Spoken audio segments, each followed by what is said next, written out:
Hi, everybody. Welcome back once again. This is Marc Lawrence for the Playbook Experts YouTube channel and PlaybookSports.com. Joining me is Andy Iskoe from TheLogicalApproach.com and Playbook Experts Tony Mejia, along with our producer Greg DePalma. And we're going to go over this weekend's college and NBA basketball games. It's a big basketball card on tap today. With that, let's welcome in Andy Iskoe from TheLogicalApproach.com. Andy, I know the pig is in the air when it comes football season, but the round ball is in the air for basketball.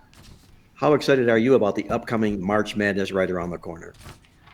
It's hard because I have so many favorite times of the year that I don't really have any one favorite. But if I had to pick one, it would be the period of time. It's roughly about a month from the beginning of the college basketball conference tournaments through the NCAA championship game, and that's followed a few days later with the Masters golf tournament. So I'm very excited about this time of the year, especially with the conference tournaments actually beginning. I believe it's next Tuesday. I think the Atlantic Sun is one of the conferences that gets thing underway, along with the Ohio Valley. In a couple of weeks, we'll have the main conferences, and Selection Sunday. It will be 2 weeks from this Sunday, March 17th. So that's exciting. Again, I was almost going to instinctively say it is my favorite time of the year, and again, if I had to choose, it is. Oh, that's nice. Tony Mejia, Playbook Expert. You can also reach Tony, go directly to his page at the PlaybookSports.com website. Simply log on to PB, as in Playbook, pb.buzz, BUZZ /TM. That's pb.buzz /TM to get anything that Tony Mejia is offering available at playbooksports.com. And Tony, I know you're a huge college basketball fan, and I'm going to guess this weekend's card has your blood really boiling here this weekend because it looks to be a big, heavy basketball card. Yeah, we'll dive in full here as the show unfolds. But I mean, it is fantastic in terms of indoctrinating us into March. I mean, we're thrown into the fire with at least 15 significant matchups for all these teams, be it for seeding, be it for conference rankings, for the conference tournaments, for the NCAAs, teams on the bubble that need victories. So it's robust tomorrow, and it starts at noon and it goes all night. Closes out with that Gonzaga St. Mary's game, which is no longer for the West Coast Conference regular season title, but is very important for Gonzaga, which is still on the bubble at this point. Even though I think they've done probably enough, so long as they make it to the WCC championship game, it certainly wouldn't hurt to beat St. Mary's tomorrow, add another quad one win to the equation. But yeah, that's where we're at. Bubbles, quad ones, all that good stuff. Spring training has started. We got Champions League in full swing in soccer, and the NBA is going strong. So really exciting time of year. Let me ask you guys, when it comes to handicapping basketball, I sort of approach it both fundamentally and analytically as well, largely from my database. And when I look at things statistically, what jumps out at the page to me is I can look at the top 16 ranked teams in college basketball and look at the 5 or 6 major statistical categories.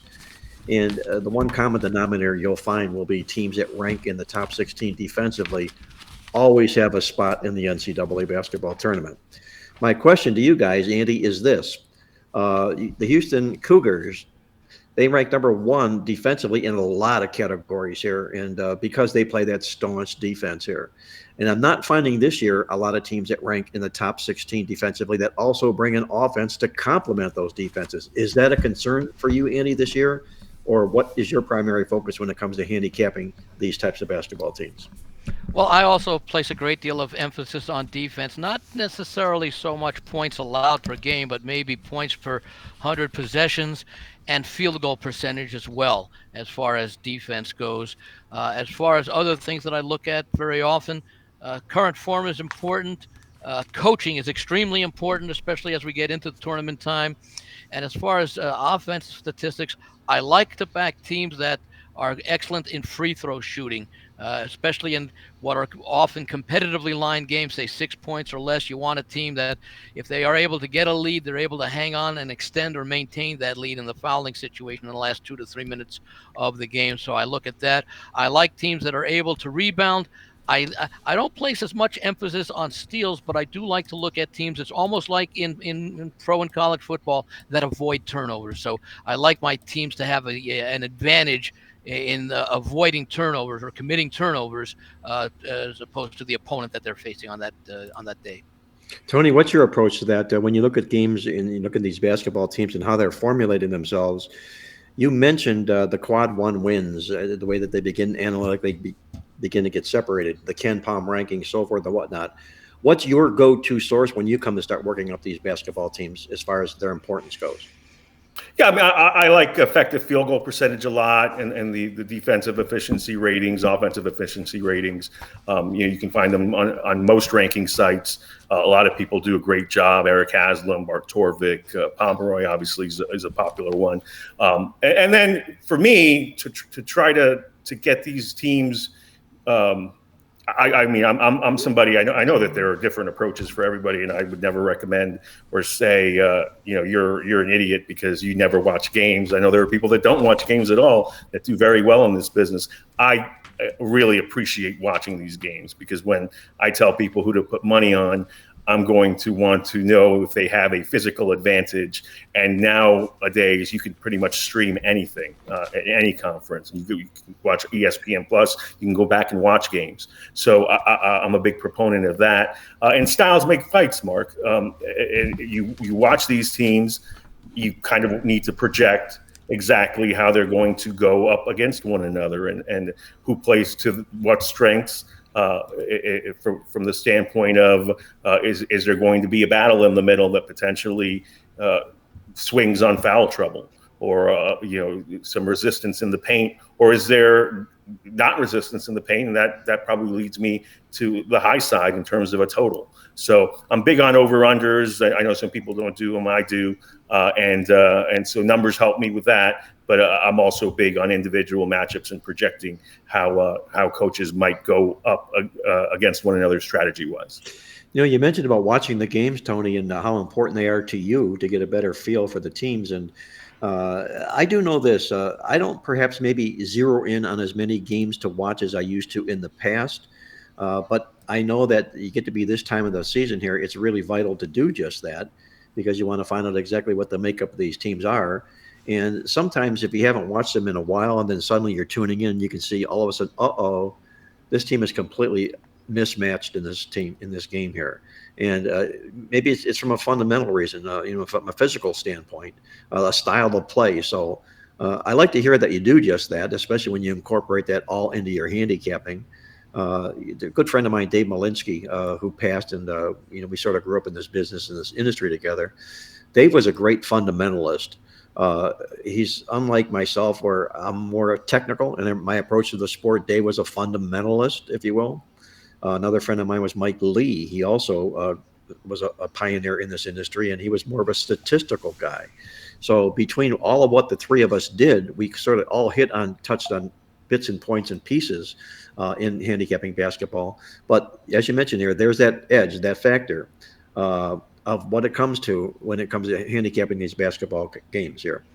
By the way, Mark, one of the important things, and I think Tony sort of alluded to it, in watching games is what I like to look for is poise and decision making, especially in late stages of close games. How do the teams, are they calm, cool, collected, as they say, or are they making hasty, rash decisions as far as passing the ball or not passing it or taking bad shots? I think that's important when it comes down to games that are decided, because so many games really come down to how they play in the last 3 to 5 minutes of a game. The other thing that I like to look at is how teams play in the first 5 minutes of the second half after they've had a chance to make any necessary adjustments to what occurred in the first half. I'll take a look at the game Thursday night between Gonzaga and San Francisco, for example.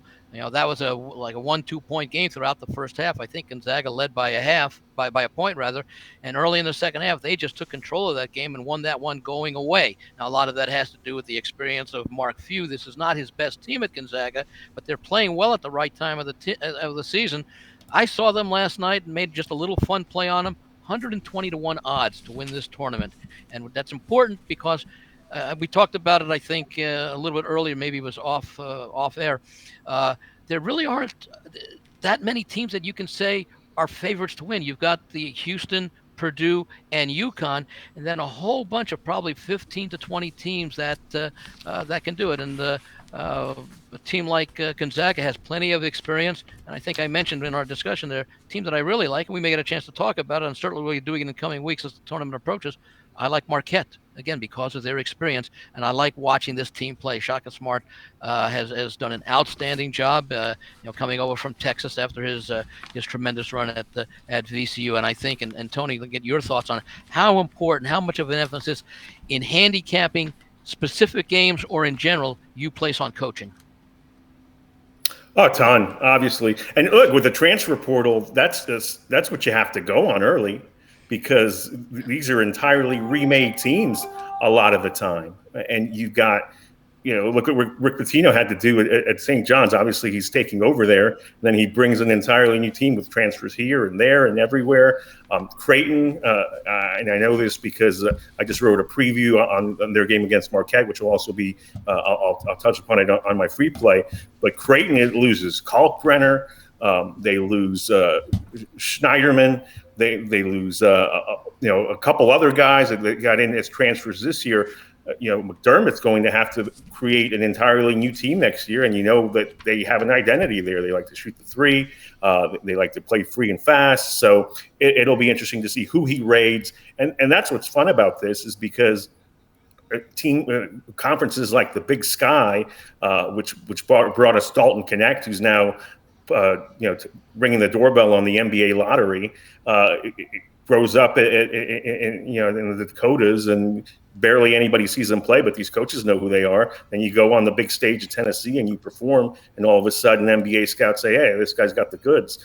That's the new reality in college basketball and progressively the NBA. So it's really fun to watch. But those first month, to get back to your point, that first month of the season, you're trusting these coaches to say, all right, I've got a training camp underneath me. Some of these coaches obviously take their teams overseas or down to the islands to play national teams. You go 4-0, 6-0 against teams in Puerto Rico or the Bahamas, and then you start your season. Certainly Bill Self in Kansas did that. So that's kind of what you have to go on for the first month of the season. And then these coaches also get results. From November, it's a drastically different team in January, February, based on what their tried and true methods to get these teams to where they need to be essentially are. You're tuned in to Marc Lawrence Against the Spread, the nation's most popular sports handicapping talk show.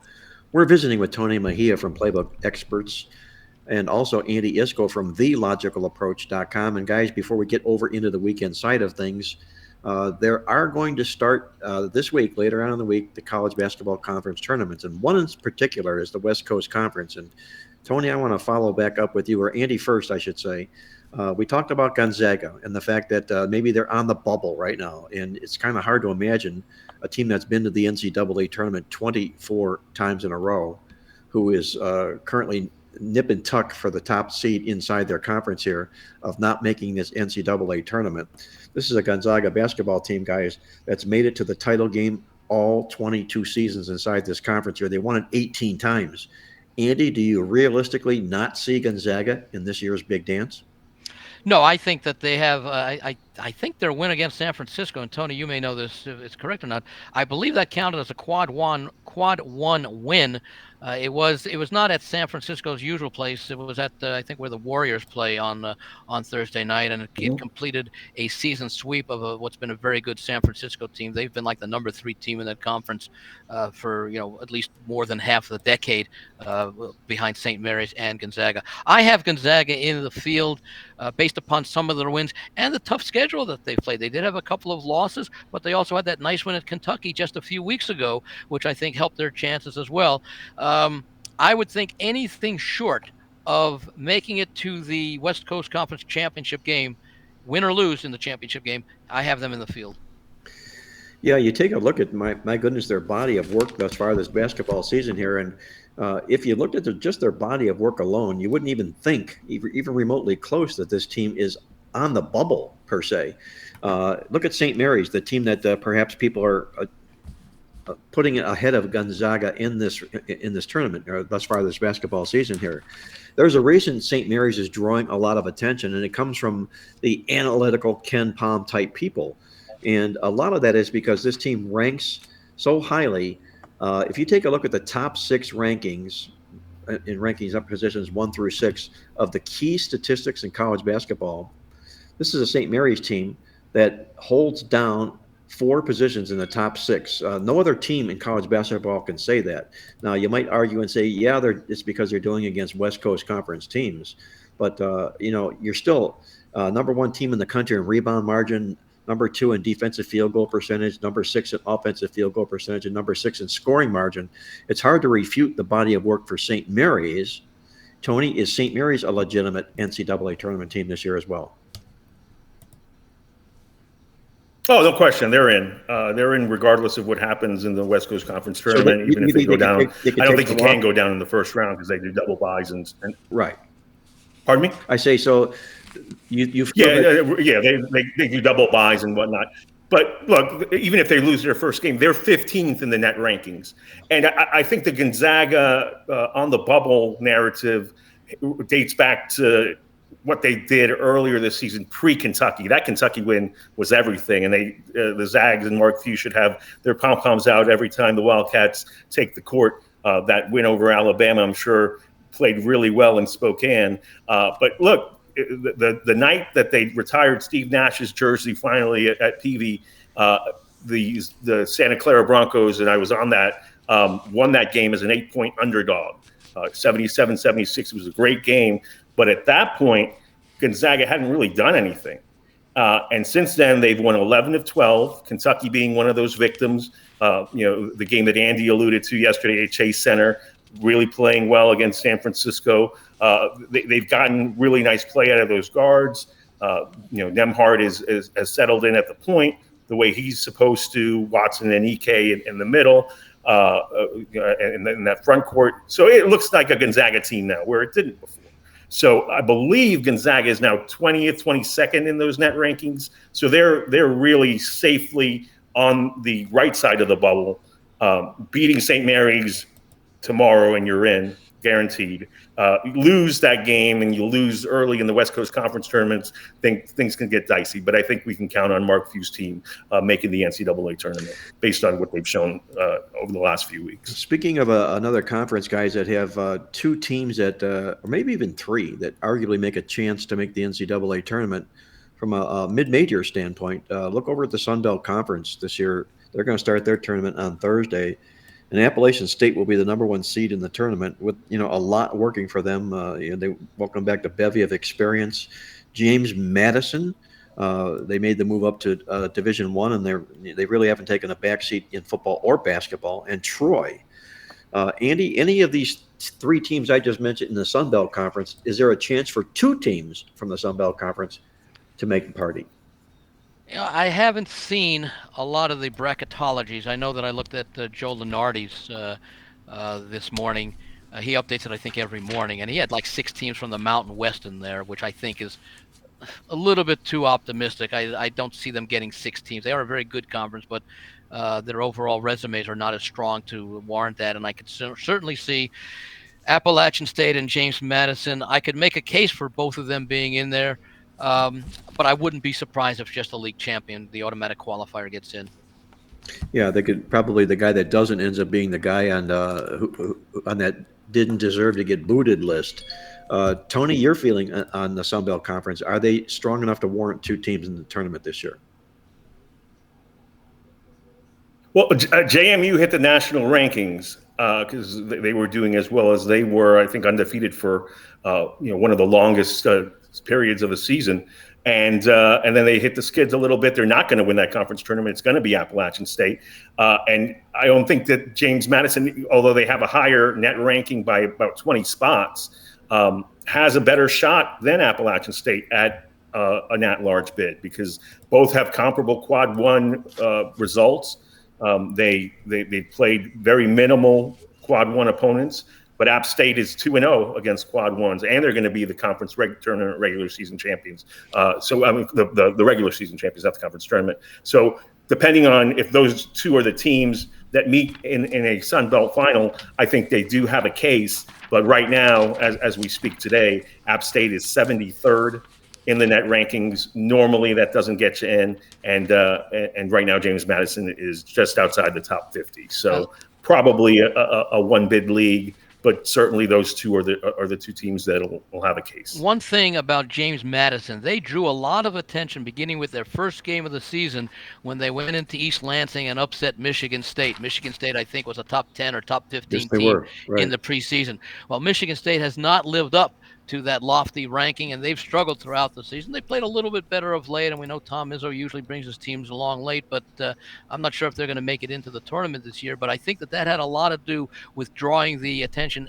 to James Madison at the very beginning of the season, and as they continue to win and win and win. I think they beat Kent State in the 200 points game. I think the following game is that's what drew their attention of the two. And I know, see, the thing that's interesting is, as basketball fans, as basketball bettors, as basketball handicappers, as basketball analysts, we can make cases for so many of these teams to be in, but that's not necessarily what the committee looks at. I was listening to the show, Mark, that you and I do on Wednesday nights with Ken Thompson, and he had on Jerry Palm last night as a guest, and they were debating about the Mountain West Conference and whether UNLV had a chance. And Ken kept bringing up, well, look at what they did within the conference, the double wins over New Mexico, things like that.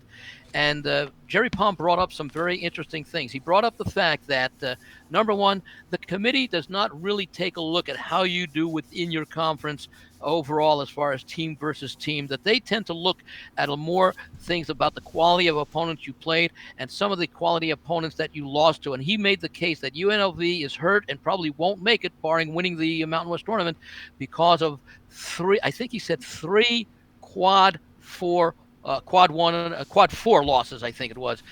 Southern U, I think, at the top of the season, and that blowout loss at home to Air Force, the 32-point loss in midseason, so that we may make a case for excusing certain losses and things, or make cases for the strength of a conference. The strength of a conference shows up in the quality of teams you beat. Like the Big 12 is a great conference, a lot of quad one teams. So yeah, you're going to have a lot of quad one wins because you've got so many opponents that you face. I've always looked at it from a more of a deserving standpoint, and I say, well, you take a look at some of the smaller conferences who maybe have only one or two chances to play a quad one opponent all year, and maybe you split them and you lose a game competitively. If you don't win your conference tournament in the Patriot League, for example, you're not in. Good points. Good points Andy Iskoe brings up,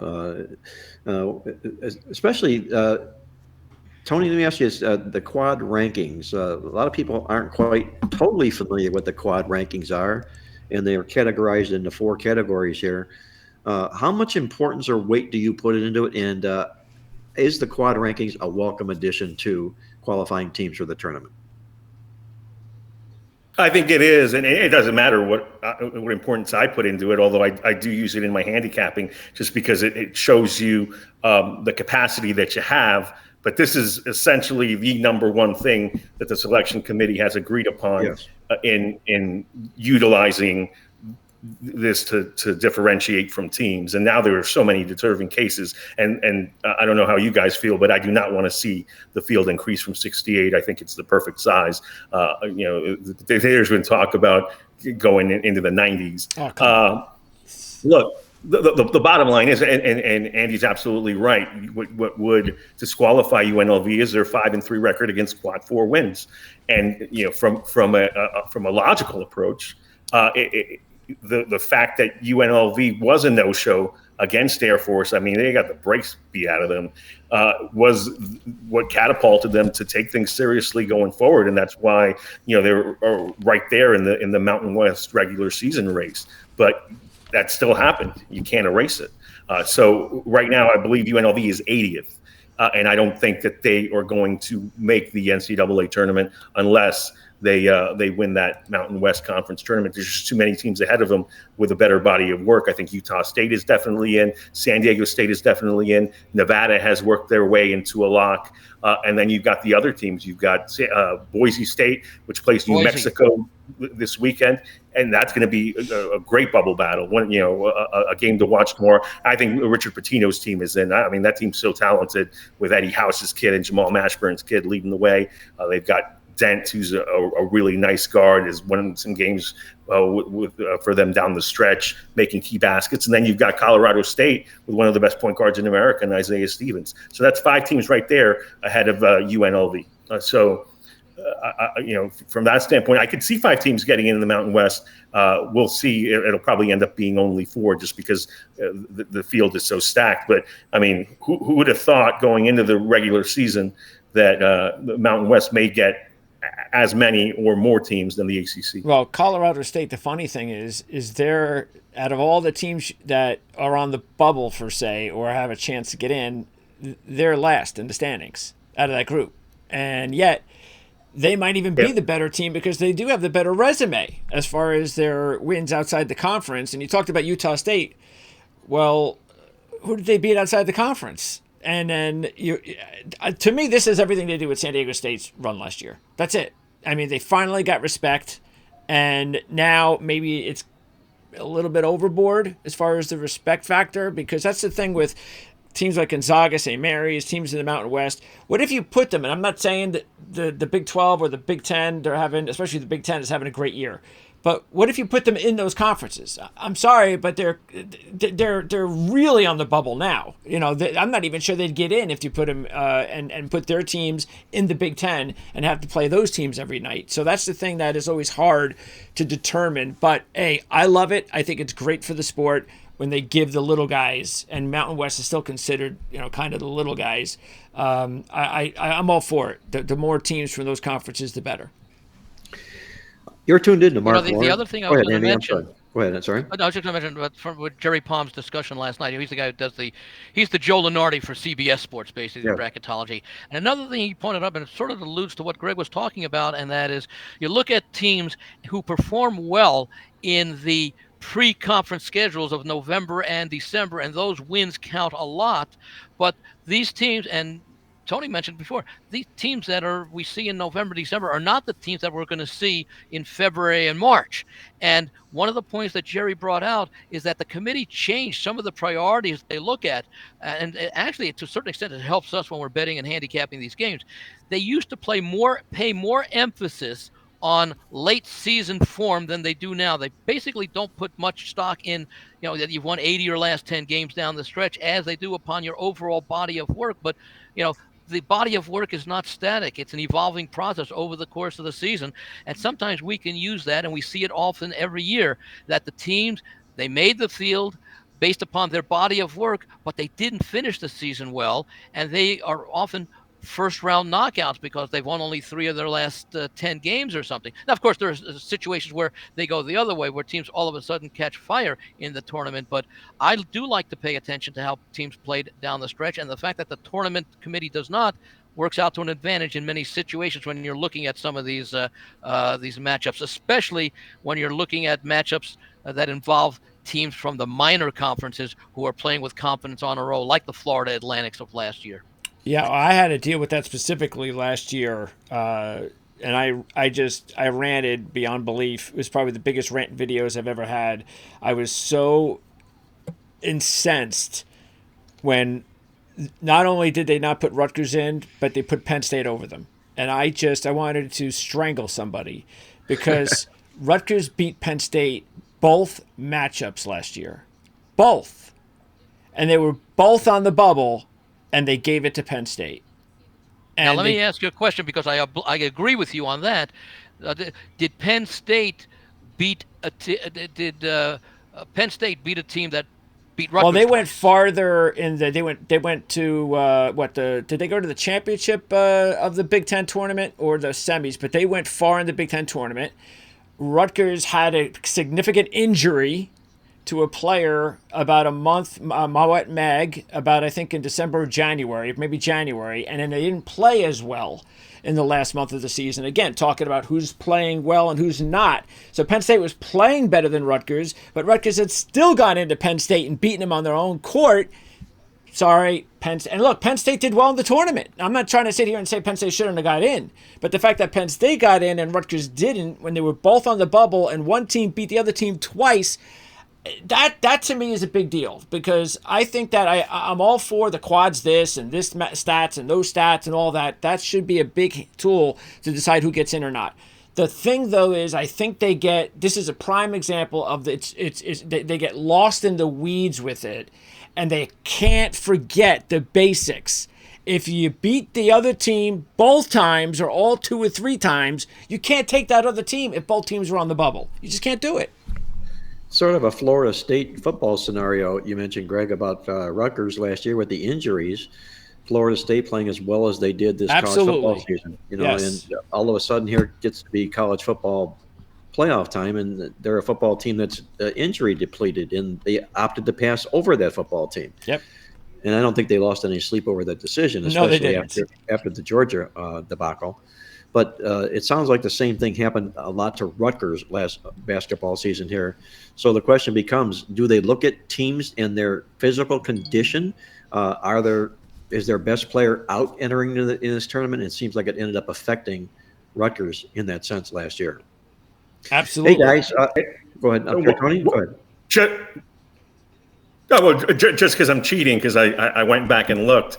Rutgers actually played Purdue and Zach Edey, the top seed, extremely tough in the quarterfinals, lost 70-65. And again, I don't remember being this upset about it, but I would be in terms of if this was the Monday after Selection Sunday, because I hate when head-to-head doesn't matter. But Penn State made that conference tournament final and lost to Purdue by a bucket on that Selection Sunday. Yep. And I'm sure that played into, all right, well, we got to get Penn State in after that. Yeah.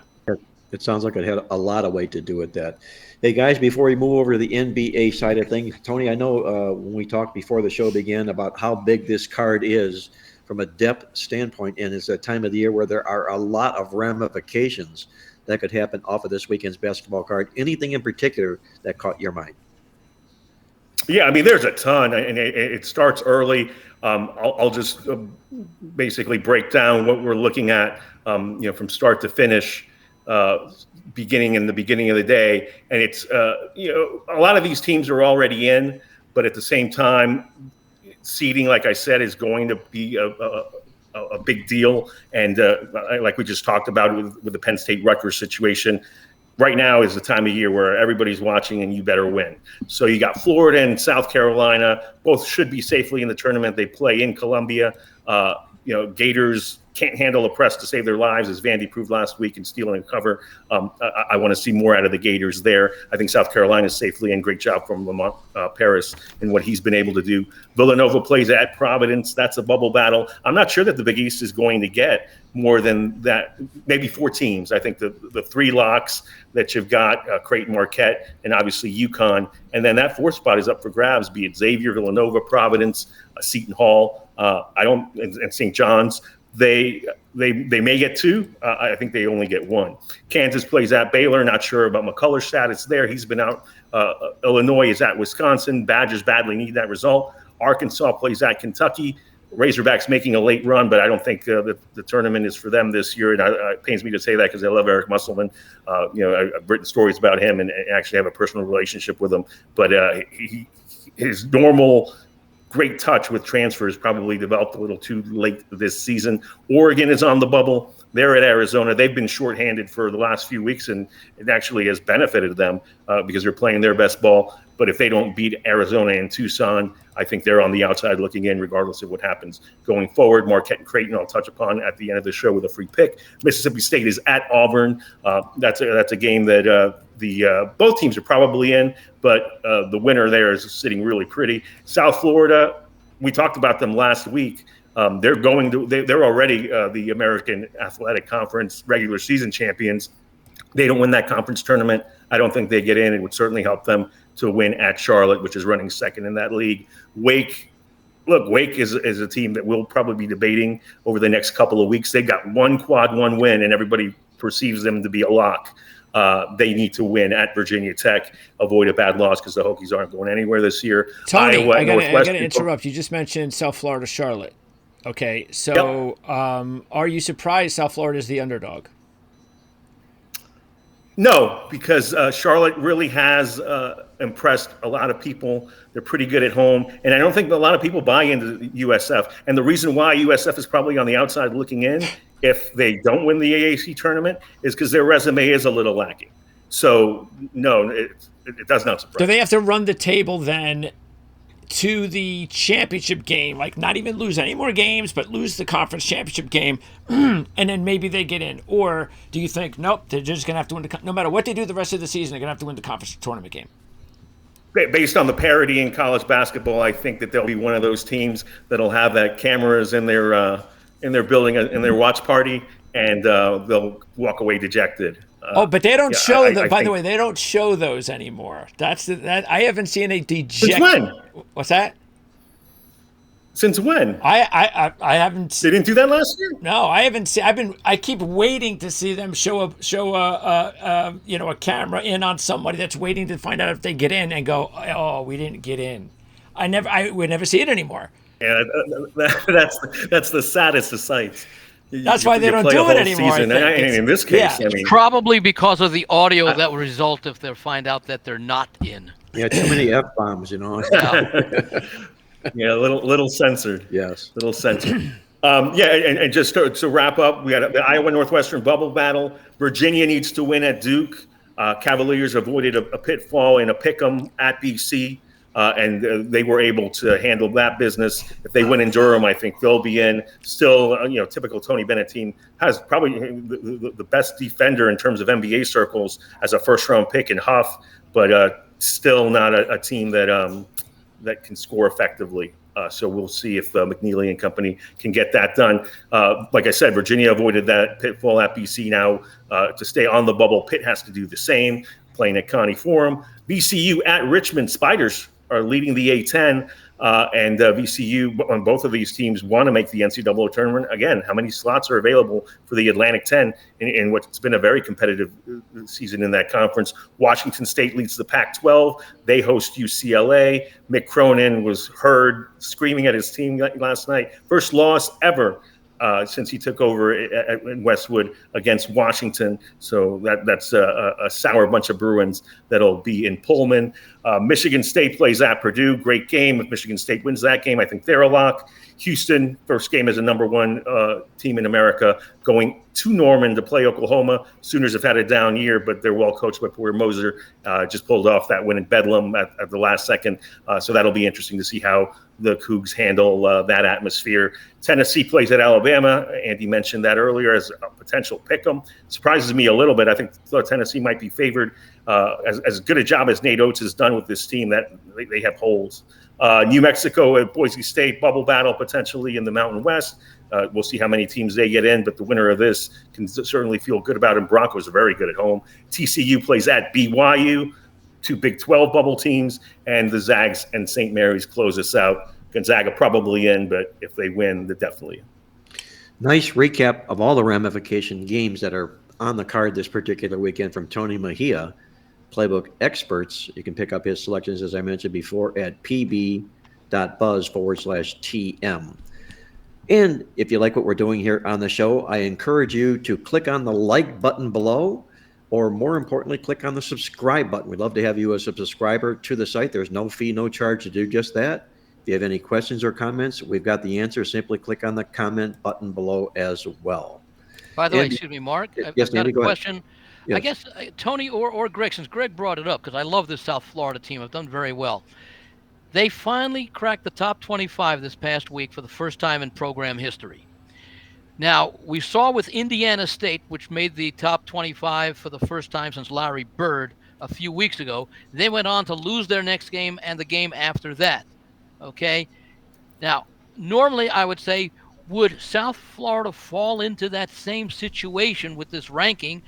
The difference being that they haven't played since before those rankings came out, which of course was the same true with Indiana State, but they played midweek. South Florida has not played since Sunday. So is it possible that they've had the chance to celebrate having made the top 25? It's not the immediate reaction that Indiana State had to face, so that they've gotten over the situation. Now they're going to be on the road. I think you said at Charlotte. The fact that Charlotte may be the favorite in that game, is that a reason to perhaps A, respect the lines maker, or go with the team that most people will think may not be focused for this game, given the layoff, however? Well, that's a great question about the week off in between basketball games.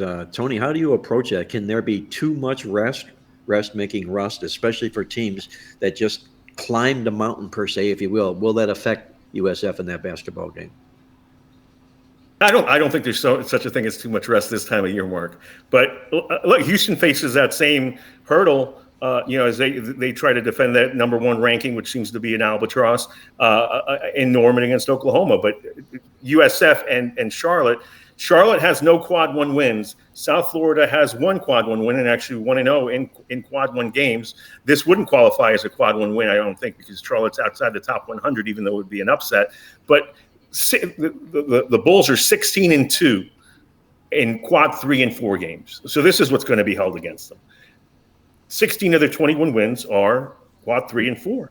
And, they just haven't had enough games against quad 1. So their best case scenario, win this game, stay in the national ranking, stay visible, and go through the American Athletic Conference tournament and play the best teams possible. That's Memphis. That's Florida Atlantic.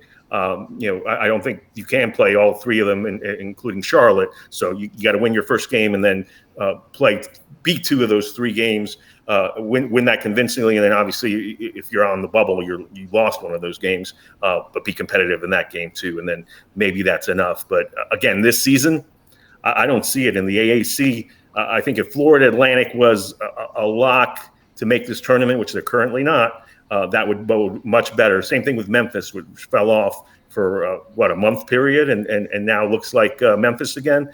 These are teams that couldn't afford to have that lapse, and now it really hurts the entire conference. Tony, how many teams from the Mountain West do you have in the field? Currently 5. Okay, so you do have 5, because I know that I think Lenardi has 6 in there right now. I just think that that's too many teams from that conference, and which means that if I'm right and they only get 4, maybe 5, that means 1 or 2 at-large spots not right now available would be available for those teams hovering around like first 4 out or something like that. Bids that. Well, yeah, I mean, look, we haven't even gotten through this cycle of conference tournaments. There's going to be a bid stealer or 3. So you have teams like an Indiana State, which, like you said, made the national rankings, play an extremely attractive brand of ball. They're easily top 20 scoring, probably top 10. But I think the Missouri Valley is a 1-bid league. The SoCon has talented teams in there. That's a 1-bid league. The fact that we're talking about teams like Virginia and Wake Forest, who are just behind North Carolina and Duke, being bubble teams at this stage of the game, just tells you how competitive it is. I mean, I'd like to see what would happen if Indiana State played Drake in the championship game. That could make it a lot more interesting, especially if those teams went out. And then, you know what? Getting back to the Mountain West Conference tournament, here's the deal. Everybody goes into that tournament knowing a lot of those teams know they're on the bubble. You want to get into the NCAA tournament, win games. Take care of business. Come on. Yep. And everybody knows it. That Nevada win over Colorado State, invaluable. And the fact that Jared Lucas hits that buzzer beater the same night Max Strus did for the Cavaliers, it got equal play. And, now the Wolfpack is a team that most people know. I mean, you should know them anyway because Steve Alford coaches them. And Blackshear's a hell of a guard. And they've been really good for a few years now. They had a down season last year. But, I mean, back to the Martin twins, it's a team that you consistently correlate with March. I think Nevada reached lock status with that, and we're in a situation where it's funny, probably entering that Selection Sunday, unless the Lobos win the conference tournament, you're going to have both Patinos on the bubble, and I think New Mexico's got a stronger case than St. John's. And by the way, getting back to your point, Andy, regarding South Florida. If they had not gotten into the top 25, I'd say, man, yeah, I'd play all over South Florida. They're on a run. They're getting disrespected. They beat Charlotte already. They're getting 3, definitely. But I think it's one of those things where it's one of those deals where I think you just always, as a rule, should go against those teams. And if you stick like that 100% of the time, you're going to make out at least 65 or 75% of the time that those teams are going to lose. They're just not experienced enough to handle it, because you know what goes on those campuses when they're top 25, first time ever. They're partying. They're the big boys on campus. They look like gods. They're having a great time. And I'm sorry, it just gets to your head. They're kids. There's nothing you can do about it. That's why if I were the coach of South Florida, I would tell the kids after the news came out on Monday, go party all you want Tuesday, Wednesday. Thursday we get back to business. Enjoy it. Get it out of your system. Let's start focusing on basketball and basketball only on Thursday. I think coaching is so important. And they had the luxury, unlike Indiana State, of having additional days off where they helps. can do that. Yeah, that does help. That's what makes this game so intriguing. Because what's South Florida won, like 13, 14 in a row, something like that? It's been some tremendous number that they've won in dominating that conference. I like that comment, Tony. If the March Madness Gazette had a byline, it would be both Patinos on the bubble, which is what we're likely looking at so far this basketball season here. The question is, will they both make it? I kind of think they will, but they have to still roll up their sleeves and do some dirty work moving forward, getting on down the road. Guys, before we switch over to what will be our complimentary plays in the card, let's quick hit the NBA, if we will, just a little bit for the weekend here. Any thoughts that you might have on the NBA? You mentioned Max Strus, the Cleveland Cavaliers, that big, huge win that they had over the Dallas Mavericks. They needed that win like blood because it was a team that was really surging before the NBA All-Star game, the Cavaliers. It's sort of wobbled since. Andy, any of your thoughts about what's going on in the NBA as we speak this weekend?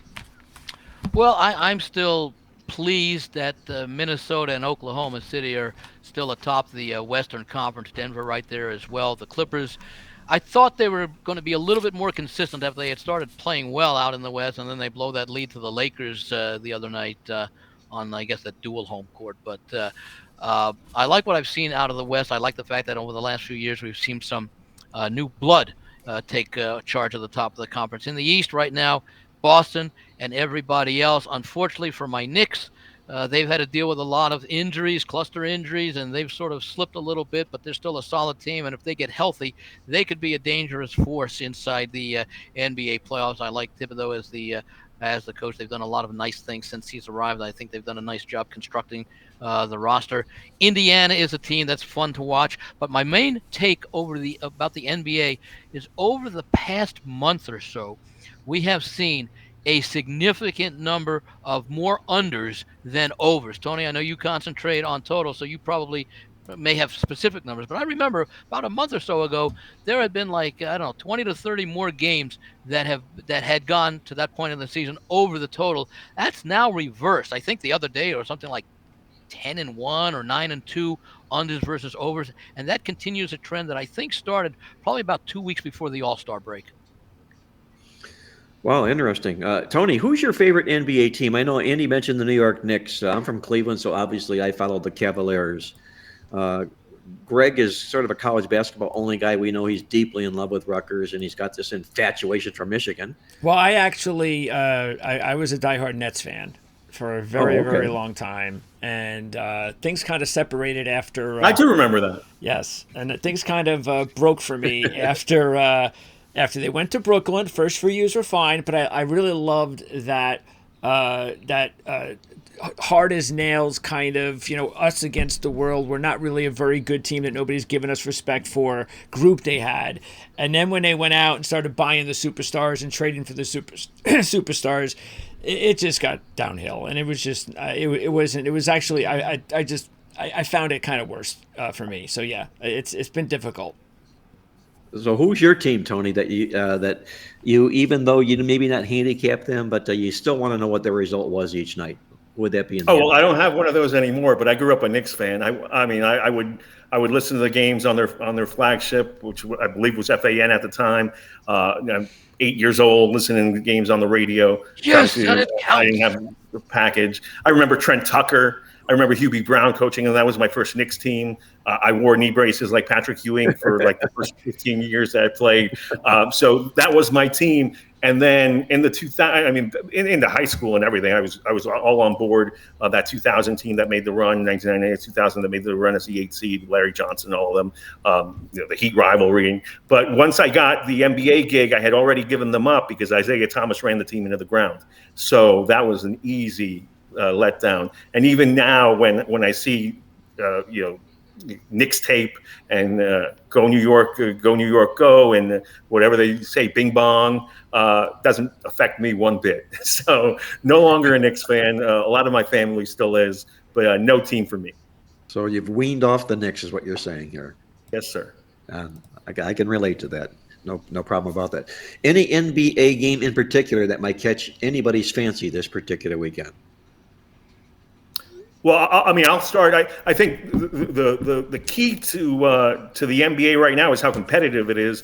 Normally, you wouldn't blink an eye on seeing Oklahoma City lose to San Antonio, but the fact that every single result ends up affecting the standings is a big deal. The fact that Dallas has slipped out of the top 6 just because Struz hits a miracle shot, that's amazing. And then they go out the next night playing the third game in 4 nights. And on Luka's birthday, he hits a triple-double, and they beat Toronto. Every one of those victories counts. So when Wembanyama got the better of Holmgren, I think you can wrap up the Rookie of the Year race. But that hurts for OKC. And look who it is. It's the Denver Nuggets now, within a game and a half of being the West #1 seed. So you've got the top 3 teams in the Northwest being the top 3 teams in the Western Conference. That's something to watch going forward because they'll play each other. And I don't think that will ultimately hold. I think somebody else breaks in that top 3. And in the East, you've got the 2 teams going in different directions that we expected would challenge the Boston Celtics. You got the Philadelphia 76ers, who I have a hard time seeing sticking in the top 6. So there'll be a play-in team when Joel Embiid, if he does come back, he says he will, arrives back on the scene. I just, between the Heat, the Pacers, and the Knicks and the Magic all being right there, they're all lumped together within a game and a half. I just don't see Philadelphia staying afloat to land in that top 6. And then in the other direction, you've got the Milwaukee Bucks, who suddenly look like the team that we expected to see making a run at the Central Division title, because Cleveland, as you mentioned, has fallen off a little bit. Andy, anything catches your eye in the NBA this weekend? Yeah, I'm going to take a look tomorrow at the game Atlanta at Brooklyn. They just played last night, Thursday night, and Atlanta basically won very comfortably. I want to say, what was it, like 124-97, something like that, or 127-90, or some huge number that they won by. I'm going to look for Brooklyn to gain a little bit of measure of revenge in this quick turnaround. I've not been overly impressed with Brooklyn. I'm surprised that Atlanta has been able to play decently without Trae Young, but I think the quick turnaround does favor Brooklyn, especially because the rematch is being played on the same court in front of the same fans. Andy looks at the Brooklyn Nets in that basketball game. I'm going to take a look at the Boston Celtics when they host on Sunday the Golden State Warriors. We're going to look at Boston with some same-season revenge against Golden. What I like about the game is the way it sets up. A lot of what I do, I rely heavily on same-season revenge in the NBA. And you have Golden State coming off a same-season revenge game with another same-season revenge game on tap. Boston at home with that revenge. If the price is right, I'll be looking at the Boston Celtics in that contest. And with that, guys, let's move over to what will be on the closing segment of the show, our complimentary plays on this weekend's basketball card. With that, I'm going to toss it over to you, Greg DePalma, our producer. What might be catching your fancy this college basketball weekend? Well, I'm going to go ahead and actually take St. Mary's to beat Gonzaga and to end their streak right now. May work against them. It seems like Gonzaga always has their number when they need to. But this is a great chance for St. Mary's to sweep them and put them maybe back on the bubble. And they're only a 2-point favorite at home. So I'll take St. Mary's. St. Mary's, the Gales, if you will, for Greg DePalma this weekend. Tony Mejia, what catches your fancy as far as a free play goes this weekend? Well, look, here's the deal. When these lines are announced, if you like Marquette tomorrow, if you like Creighton over Marquette tomorrow, and certainly there's a lot of reasons to, on senior day, lots of seniors, in Omaha. They play well, 13-2 in that building. You want to jump on the line immediately because Tyler Kolek, the nation's assist leader and the guy that basically makes Marquette go, is questionable to doubtful with an oblique injury suffered the other night in the rout of Providence. And I don't think he plays.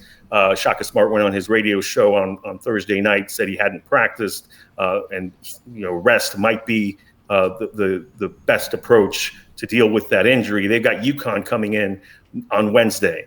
Probably want him healthy for that. Certainly don't want to mess around with something that would linger deep into March. So I don't think Kolek plays, and I think the line is going to basically go very high, based on compared to the opening numbers. So if you like Creighton, you want to hop in early.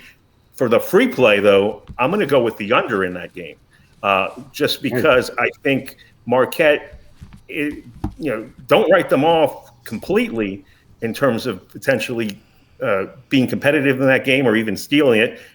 Love Shaka Smart. That defense is one that can really compete. And the one thing that Kolek isn't is a top defender. So they can sit there and grind and shorten that game. Creighton is a little streaky in terms of shooting the ball. That's why they got beat at Madison Square Garden by St. John's last Sunday.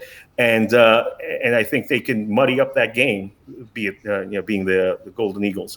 They're going to play through Iguodaro in the paint without Kolek. So it's try to get Kalkbrenner out from underneath the rim. And it probably is a slower game than expected. So I like the low side there. Go under the total. Marquette Creighton in that senior day game, if you will, Saturday for Tony Mejia. Andy Iskoe, what catches your fancy this weekend? Well, normally I like to look for teams, as you do, Mark, in revenge situations, especially same season revenge. In basketball, you don't have that obviously in football unless you get to the conference championship games. I'm going to go to the Southern Conference and look at the game between Chattanooga and Western Carolina. Western Carolina is currently seated fourth, tied with Furman at 10-7. Chattanooga a couple of games ahead. So Chattanooga won the first meeting by, I think it was 6 points at Western Carolina. So that would normally have me take a look at Western Carolina. But another thing I like to do at the end of the season is look for teams playing their final home games. This is actually the final game for both of these teams in the regular season. As I mentioned, I think it was about a month or so ago where Chattanooga won. I'm going to look for Chattanooga to please the crowd, celebrate the seniors and those leaving the program after this year. I'm going to lay what will probably be a fairly short number between Western Carolina and Chattanooga. I'm going to go with the Moccasins of Tennessee. Well, I guess they're now known as Chattanooga. So I'm going to lay what will probably be the small number tomorrow. By the way, I got to ask you, and I know next week it will be the 8th, so there'll be several tournaments starting before then, and the four most notable would be Missouri Valley, Horizon, Sunbelt, and WCC. So out of those four that start, I'm just going to ask your opinion, Tony. Do you have a prediction on any of those four that you want to make? A specific one that might surprise people before the tournament even begins? Somebody that, you can wager on teams to win conference tournaments. So anybody in those four conference tournaments that you would say, yeah, go ahead. You know what? Nice little bargain price you might be able to get to surprise people and win those tournaments. Missouri Valley, Horizon, Sunbelt, WCC. I think in the Horizon, you've got Oakland and Wright State. They just played last weekend, and the Wright State just couldn't miss whatsoever, and won in just outside Detroit, beating the Golden Grizzlies. Both of those teams very proficient offensively, but I'm going to go with a surprise. I think I reserve the right to revisit this because we'll see what's going on as that tournament begins. But Youngstown State, who has long been a doormat in that league, has a really tough roster, like tough-minded, tough to score upon.